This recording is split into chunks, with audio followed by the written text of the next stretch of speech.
પાટણ નગરપાલિકાની સામાન્ય ચૂંટણીના વોર્ડ નંબર 5ના પરિણામો જાહેર થયા છે, જેમાં ભારતીય રાષ્ટ્રીય કોંગ્રેસના ચારેય ઉમેદવારોએ વિજય મેળવીને ક્લીન સ્વીપ કર્યું છે।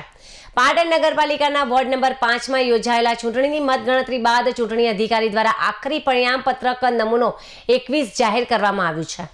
આ પરિણામો મુજબ વોર્ડની તમામ 4 બેઠકો પર ભારતીય રાષ્ટ્રીય કોંગ્રેસના ઉમેદવારોનો વિજય થયો છે। ચૂંટણીમાં કુલ 21,560 મતો પડ્યા હતા, જેમાંથી 21,550 મતો માન્ય ઠર્યા હતા અને 10 મતો અમાન્ય જાહેર કરવામાં આવ્યા હતા।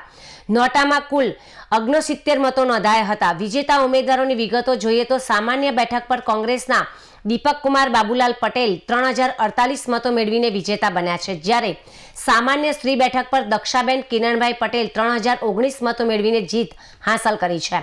તેમજ કિરણભાઈ પટેલે 3019 મતો મેળવીને પણ જીત હાંસલ કરી છે।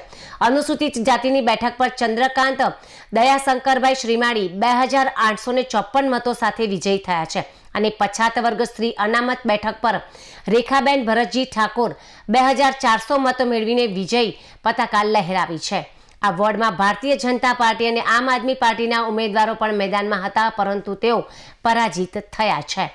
ભાજપ તરફથી રીટા જયેશ પટેલને 2346 મત તેમજ રસિકભાઈ લાલજીભાઈ પટેલને 2280 મત, ડોક્ટર શ્રુતિબેન રાજેશકુમાર ઠાકોરને 2236 મત અને મહેશભાઈ ખેમચંદભાઈ જાદવને 2228 મત મળ્યા હતા।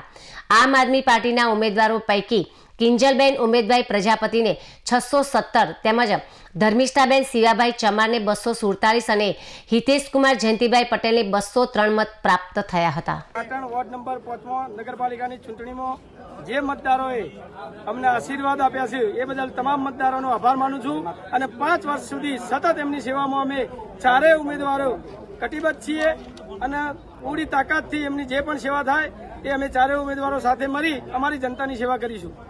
કોંગ્રેસની પેનલ જીતી એની પાછળ શું કારણ છે? કોંગ્રેસની પેનલ જીતી એની પાછળનું મુખ્ય કારણ કે અમે 4 ઉમેદવાર એક સાથે રહ્યા, પેનલ ટુ પેનલ મત માંગ્યા અને અમે જે સેવાના કાર્યો કર્યા હતા પ્રજાના 5 વર્ષની અંદર હાર્યા હતા, પણ 5 વર્ષની અંદર જે સેવાના કાર્યો પ્રજાના કર્યા હતા એટલે પ્રજાએ અમને જન્મત આપ્યો છે અને જન્મતનો અમે સ્વીકાર કરીએ છીએ અને કાયમ પ્રજાની સેવામાં હાજર રહીશું।